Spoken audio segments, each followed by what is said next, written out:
Bom dia, meu nome é Rafael. Eu gostaria muito de agradecer à organização do evento por me convidar aqui para apresentar um pouco para vocês sobre a Lane e sobre como funciona a modelagem orientada por equações. Eu trabalho no Laboratório de Engenharia Térmica e Ambiental da Escola Politécnica da Universidade de São Paulo. E eu venho desenvolvendo esse projeto, que é a Lane, e é um web app que funciona, que resolve problemas de termodinâmica usando a modelagem orientada por equações. Então, não é nada super complexo, é uma coisa bem simples, e eu gostaria de falar um pouco mais sobre como funciona, como vocês poderiam fazer um software desse tipo, ou como mesmo softwares já existentes, eles funcionam, né?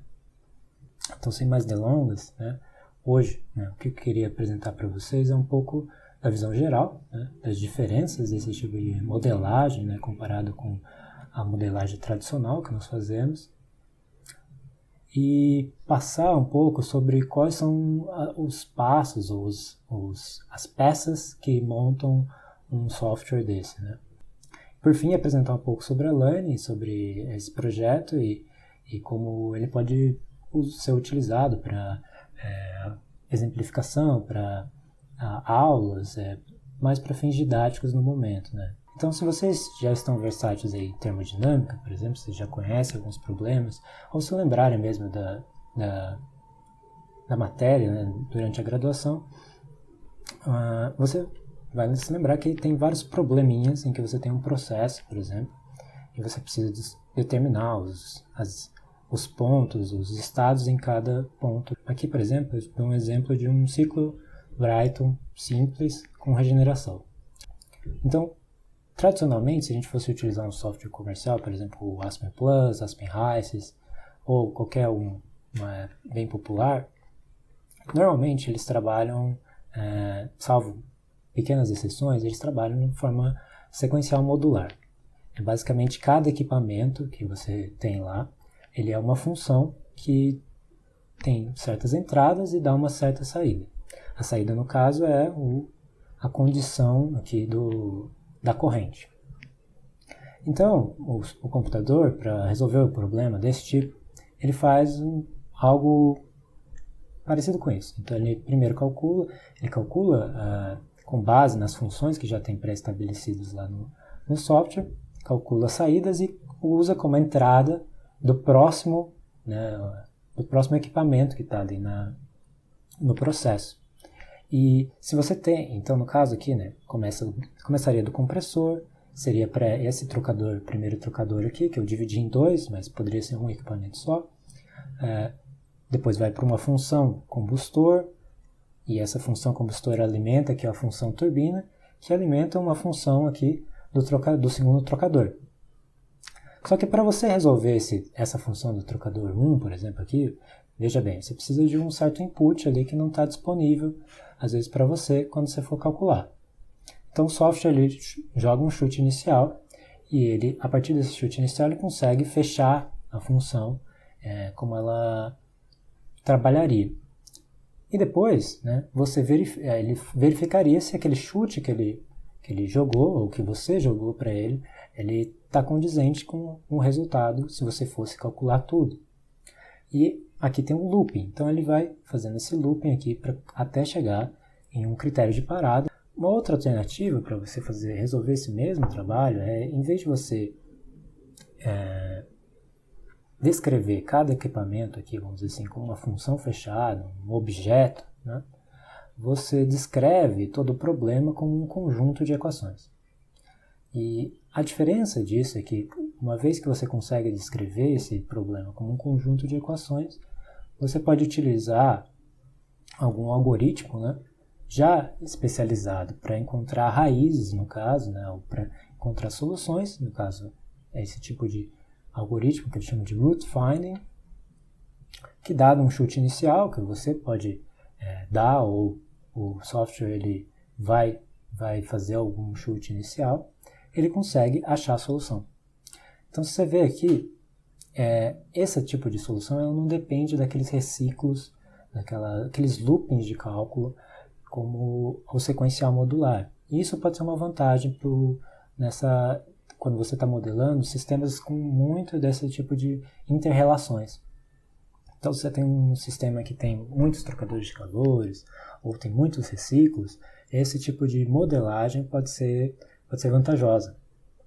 Como que seria, assim, para quem não é familiarizado com esse tipo de software, como é que ele funciona, mais ou menos, né? De uma forma simples, né? Então, você tem, normalmente, você tem um usuário, né, que ele vai utilizar o programa, e ele coloca as equações na forma de texto. E o usuário pode colocar da forma que for mais conveniente para ele, contanto que seja possível de encontrar uma solução. E dentro do programa, o que ele faz é basicamente converter aquela entrada de texto, né, em um problema, né, porque o computador não entende por si só texto, ele vai entender uma estrutura de programação que vai estar mais próxima do que o algoritmo pode trabalhar, e isso é feito pelo parser, né? Então vai ter um parser que vai transformar esse texto em problema, vamos dizer assim, que é um problema, por exemplo, de encontrar raízes, que você encontrar as raízes, né, deixar tudo aqui igual a zero e encontrar as raízes daquele problema lá. E esse problema é alimentado num certo algoritmo que ele pode ou não estar conectado, né, com algumas propriedades, modelos de propriedades termodinâmicas, né, para você resolver problemas, né, desse tipo de espécie, né, de termodinâmica, de processo.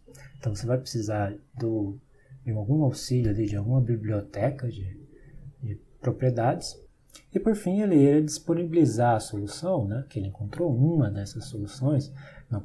Não necessariamente existe só uma, mas ele vai disponibilizar a que ele encontrar mais rápido para o usuário. E o usuário vai ter aqui a solução do problema com a solução de um problema, uma solução para o problema. E é basicamente essa estrutura aqui que eu quero conversar um pouco com vocês e apresentar o que dá para se fazer, o que eu já fiz e quais são os passos para isso, né?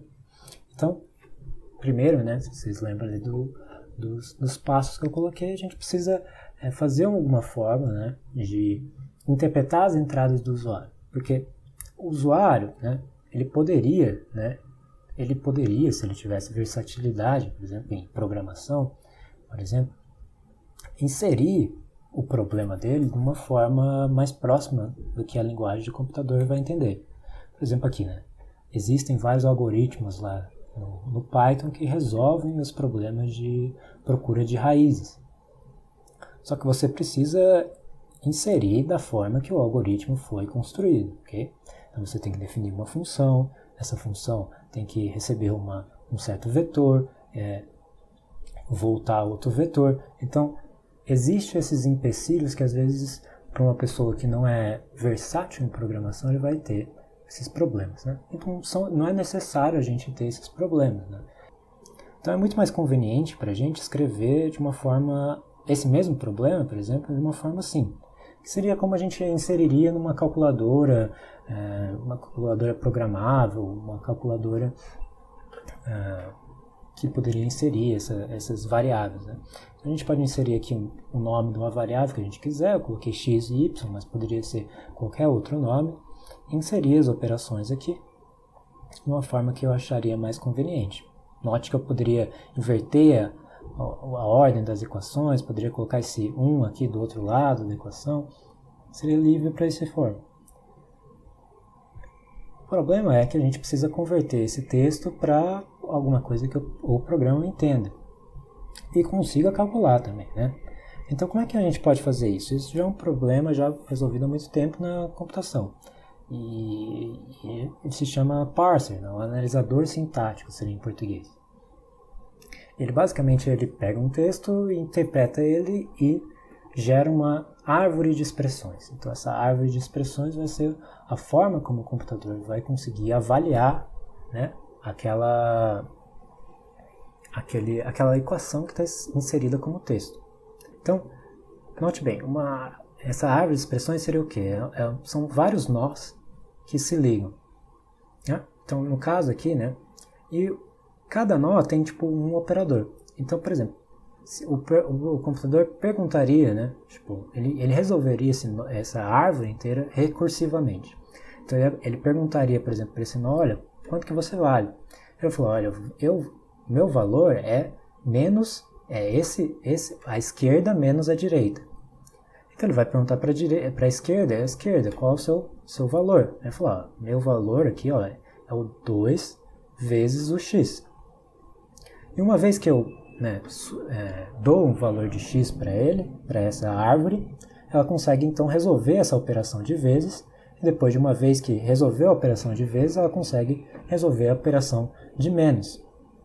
E aí me dá o valor correto, ok? E a gente pode partir para a próxima etapa, que é resolver o problema. Então, uma vez que eu já interpretei as expressões, eu preciso agora resolver essas expressões, que são essas equações que eu preciso determinar o resultado, ok? Então, a maneira clássica e a maneira que muitos algoritmos utilizam, com certas variações, é o método de Newton-Raphson, que ele basicamente funciona a partir de uma aproximação linear. Então imagina que eu tenho essa equação aqui, que é y igual a f de x, que é a vermelha, aqui em vermelho. Eu quero determinar alguma raiz dessa equação. Ok? Então eu preciso saber o valor de f de x, que é igual a 0, basicamente. Então eu chuto um valor inicial, né? Primeiro funcionaria esse algoritmo. Eu chuto um valor inicial e eu calculo o resultado da função, ok? Da avaliação que eu estou querendo zerar. No caso, seria aquela árvore de expressões. Eu vejo se a árvore de expressões fica nula, né? Então eu pergunto, está abaixo da minha tolerância, né? Porque não vai chegar a 0 às vezes, vai chegar num número muito próximo de 0. E aí você pode especificar essa tolerância. Se chegou lá, muito bem, é a solução, então é uma das soluções. Mas se não chegou, então eu preciso então eu preciso encontrar uma solução melhor, um valor de x que seja melhor do que o valor que eu comecei. E eu posso fazer isso, né, aproximando, né, a função que eu não sei como é. Então o que eu faço eu calculo aqui, eu faço uma aproximação linear. Eu calculo qual que é a derivada nesse ponto e tudo bem, eu vejo aqui nessa aproximação linear qual que vai ser o ponto que vai tocar, né, o eixo x. Vai ser esse ponto aqui, x1, né? Vai ser esse novo, então eu vou usar isso aqui como meu novo chute. Porque pela aproximação linear é mais ou menos por ali que vai estar a minha solução. Ok? E aí ele joga lá, de novo lá, e você vai avaliar de novo a função. Avaliou de novo, não chegou ainda no 0. Então eu faço de novo o mesmo processo e continuo e repito esse processo de aproximação linear até que eventualmente eu vou chegar em uma solução. Felizmente, né, eu vou chegar numa solução. Pode ser que eu não chegue, dependendo das condições do problema que você está analisando. Mas, basicamente, é assim que funcionaria um solver para resolver um sistema de equações, né? Aqui eu fiz um exemplo, né, com uma variável só, né, que seria o x, mas você poderia também fazer a mesma coisa com múltiplas variáveis e múltiplas equações, ok? Contanto que o número de equações e o número número de equações e variáveis seja igual e o sistema seja possível. Você também pode adaptar esse mesmo algoritmo para isso. Em vez de você ter a derivada, você vai ter o jacobiano. Ok? E você vai também determinar por uma aproximação linear. Ok? Que nem eu bem disse, precisa determinar a derivada. A derivada, a não ser que você tenha lá, por exemplo, alguns algoritmos no Python, eles têm a possibilidade de você inserir a derivada, algébrica mesmo, ou a função da derivada. Mas isso é trabalhoso, às vezes não dá para fazer. Por exemplo, imagina que você tem um problema que você tem entalpia ou entropia, como é que você vai ter isso? Então, muitas vezes a gente trabalha com derivadas numéricas, aproximações numéricas da derivada. E, basicamente, fazer uma razão entre o valor daquela função em x, né, no ponto que você quer, mais uma diferença bem pequena, né, relativa ao x, ou uma diferença absoluta pequena, por exemplo, 1 milésimo ou 1 milésimo de x, né, e fazer aqui a taxa de variação, basicamente, né, a taxa de variação, quanto que variou para esse pequeno de diferença em x. E com isso você consegue alimentar o seu Newton Raphs. Então aqui eu fiz o exemplo simples, né, que seria tipo de uma variável apenas, mas você também poderia chegar num problema, quer dizer, você tem um problema complexo, óbvio, todos os problemas, normalmente na engenharia você vai ter mais de uma variável, e o que você vai ter, na verdade, é uma matriz de derivadas parciais. Então, a ideia de calcular cada um desses termos das derivadas parciais é análogo a essa derivada, que é essa fórmula que eu coloquei aqui em cima. Só que você vai avaliar para cada equação, para cada variável, ok? Então, você vai ter uma matriz quadrada aqui, né, que é chamada de jacobiana. E, bem, é isso. Essa parte da derivada numérica. E por fim, né, que nem eu comentei para vocês, às vezes você fazer a aproximação linear não é bom o suficiente. E aqui eu dou por quê? Porque às vezes a derivada não te ajuda. Às vezes a derivada é muito pequena, né, do ponto que você está analisando, é muito pequena, e que te dá um novo chute muito distante do ponto que você estava. Imagina aqui, por exemplo, tem essa equação aqui, essa função aqui que você quer chegar na solução que, né, chega no zero aqui do erro, vamos dizer assim, né? Que seria mais ou menos esse ponto aqui. Não, na verdade, esse ponto aqui, ok? E você começa nesse ponto aqui, que é initial guess aqui. Como esse ponto ele tem tá vendo? A derivada dele não é muito grande, ele vai te dar um chute, né? Ele vai achar, se você fizer a aproximação linear, ele vai falar, olha, eu acho que está por aqui, né, a solução do zero. E se você analisar depois, né, na função, você vai ver que você não ajudou em nada, você na verdade ficou muito mais distante do que você estava inicialmente. Então, às vezes é importante controlar esse passo que se faz de uma iteração para outra, né? E como é que você faz esse controle? Basicamente, você avalia esse ponto. Você vê, ok, esse é o chute que o método de Newton me dá. Esse chute é melhor do que o que eu tinha anteriormente, né? Aí você vai lá na função, por exemplo, avalia a função, não, está muito maior o erro. Tudo bem, então eu vou diminuir pela metade, né, esse passo, né, essa diferença que foi proposta pelo método de Newton inicialmente, pela derivada inicialmente. Eu tento metade daquilo, por exemplo. Ok, tento metade agora, olha, agora ficou mais próximo. Talvez ficou até menor. E aí eu uso esse ponto novo como meu novo ponto de iteração. E assim eu garanto que o algoritmo vai convergir. Ok? Então resta para nós, como engenheiros, né, às vezes interessados em um processo, em determinar, em utilizar propriedades termodinâmicas. E propriedades termodinâmicas, né, elas normalmente a gente está querendo o quê? Entalpia, entropia, ou às vezes uma relação de pressão, temperatura, volume. E você tem diversas correlações aí, teóricas e experimentais que vocês podem utilizar. Por exemplo, tem correlações da NASA, tem correlações de ANAF, tem equações de estado. Varia para o seu problema, substância que você quer e da disponibilidade de informações, ok?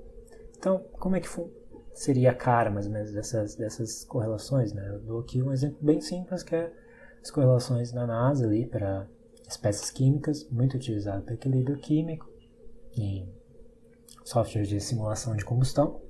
Então, você tem equações com essa cara polinomial, vamos dizer assim, né? Não são polinômios, mas são equações que se dependem da temperatura e tem certos parâmetros aqui, okay?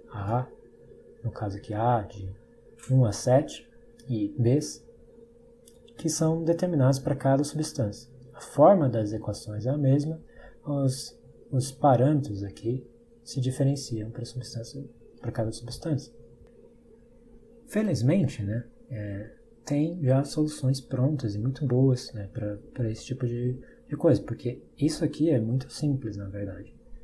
Podem ter correlações muito complexas para determinar precisamente substâncias. Afinal, as substâncias podem ter comportamentos bem complexos, né? E a solução, né, hoje que se vê mais, né, sendo aplicada é o cuProp, né, que é uma biblioteca em C++, mas que tem a portabilidade para diversas linguagens de programação. Então é bem provável que tenha uma portabilidade para o tipo de software que você está utilizando, programação que você está utilizando, ok? Muito bem, então a gente já comentou um pouco da visão geral, um pouco da estrutura do algoritmo, de como ele recebe os inputs e como ele resolve o problema e como as propriedades termodinâmicas são inseridas nesse tipo de software, de forma bem simples, é claro. A gente poderia ver, então, como é que juntando tudo ficaria. Então, que nem eu falei, eu tenho esse projeto que eu vim desenvolvendo, ele é código aberto, ele está todo aberto no GitHub, você pode ver tudo ele, tipo, todas as programações que eu fiz, ou você pode testar, inclusive, né, o web app, né, por esse caminho aqui na internet. Então tem o site lá, você pode acessar de qualquer lugar, né? Ele vai entrar aqui. Tá? Ele tem um padrãozinho aqui só para mostrar as funcionalidades, né? E teoricamente, e aí você pode resolver tanto as equações que foram colocadas aqui, como as equações que você colocar apertando F2 ou Solve, ok? Então você aperta ali, ele te dá a solução. E uma forma mais visualmente atraente, né? Ok? Então, vamos pensar lá que eu quero fazer aquele problema lá, né? Anterior, lá que eu descrevi, e eu quero fazer basicamente a compressão. Então, eu estou aqui, só para não me perder, eu digito um comentário, ok? Então, vou começar determinando um estado inicial, né? Então, eu vou falar que a temperatura inicial, que eu vou chamar de T1, chamar de dos 25 graus Celsius, no caso ele só entende Kelvin, então eu vou ter que colocar em 298 a pressão de entrada, que seria 1 atm, eu vou colocar aqui, ok? E agora determinar a saída da compressão. Então eu vou colocar qual que seria a pressão de saída, eu vou falar que a pressão de saída é 10 vezes a pressão de entrada, ok? E uma vez que eu coloquei, deixar separado aqui só para ficar mais visível, eu preciso determinar outra coisa para determinar o estado final, e eu posso usar a entropia para determinar esse estado final. Então o que eu posso fazer é falar assim, a entropia do estado final vai ser igual à entropia do estado inicial. É claro que é uma aproximação super grosseira, mas é só para cargos aqui a gente exemplificar. Então eu vou aqui em funções, por exemplo, e fluidos puros, ar. Então eu quero a propriedade de entropia, ok? Então eu quero a propriedade de entropia para T1 e P1, ok? Então coloco o peixe, ele vai me dar um nome padrão, eu posso colocar aqui então H1, ok? Que é o nome que eu quero dar para ele. Não, S1, desculpa, entropia de 1. E eu vou falar assim, entropia de 2 é igual a entropia de 1, ok?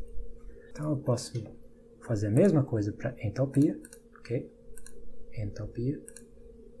Note aqui que tem as unidades aqui no coisa, né, os inputs, e aqui eu posso escolher qual que for o mais adequado para utilizar com base no cuProp.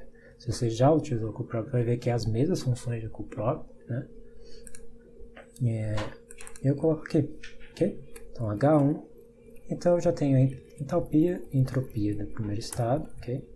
Eu sei, mais ou menos, já sei qual vai ser o estado final. Resta agora calcular a entalpia do estado final. Eu vou fazer essa aproximação isentrópica, só para exemplificar aqui, que seria basicamente aqui, e para entropia de S1 ou S2, no caso eu já coloquei, e a pressão é P2, ok? Então, H2 está colocado aqui. Beleza. Vamos ver se ele vai resolver, né? Ele deveria resolver, né? Então, vou clicar aqui e ele resolve.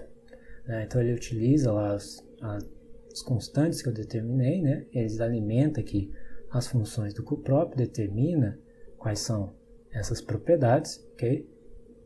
Determina a entropia e, uma vez isso, ele consegue determinar ali também o estado de saída, ok? A entalpia de saída, né? Se eu quisesse calcular, sei lá, trabalho isentrópico, né? Específico, né? Seria o H2 menos H1, se não me engano. E aí eu teria lá apresentação, então. Mas óbvio que para as suas necessidades, né? Se você faz pesquisa, né? Isso não vai ser suficiente para você fazer o seu trabalho de mestrado, trabalho de doutorado, sua iniciação científica. Então, hoje, o que se tem, né, de opções, né, para os cientistas é o ES mesmo, o EASY, não sei como se fala, que é bem similar, só que ele é bem mais robusto, bem mais antigo, ele tem muitas mais funções, e ele tem mais possibilidade de fazer análise de sensibilidade, análises mais complexas que isso. Então eu recomendo, se vocês derem uma olhada no ES, né, e, claro, o ES tem suas particularidades, como ele funciona, e é um software comercial. Você vai ter que pagar, ou sua universidade vai ter que pagar para ter acesso ao ES. Eu acho que talvez tenha opções mais baratas para estudantes, eu não fui atrás. Ok? E hoje, mais recente, né, que eu vejo, né, de opções, né, outra opção para o cientista é esse modelo que está sendo desenvolvido, que chama IDAES. E a proposta dele é bem complexa, é a proposta de incluir várias funções, várias propriedades, várias coisas que o S, por exemplo, não tem, né? E ser mais ou menos um Aspen Plus, um Aspen Races em Python. Então ele é todo escrito em Python, quer dizer, você interage com ele em Python, então você pode ter mais flexibilidade de fazer seus modelos personalizados, suas análises de otimização e sensibilidade, usando assim uma biblioteca robusta e um software também já especificamente testado para isso, ok? Então era mais ou menos isso que eu gostaria de apresentar para vocês nessa apresentação. Então, só relembrando que foi os tópicos dessa apresentação, né? Uma visão geral de qual que é a diferença, como é que os softwares funcionam, assim, né? Alguns softwares funcionam e quais são as vantagens e desvantagens, né? E equação orientada, esse método de equação orientado por equações, está vindo mais presente agora por causa dessas necessidades de sistemas complexos, de optimização, de agilidade, que às vezes ou flexibilidade, que às vezes os softwares comerciais estão demorando para pegar. É claro que tem muita resistência porque é difícil de implementar, né?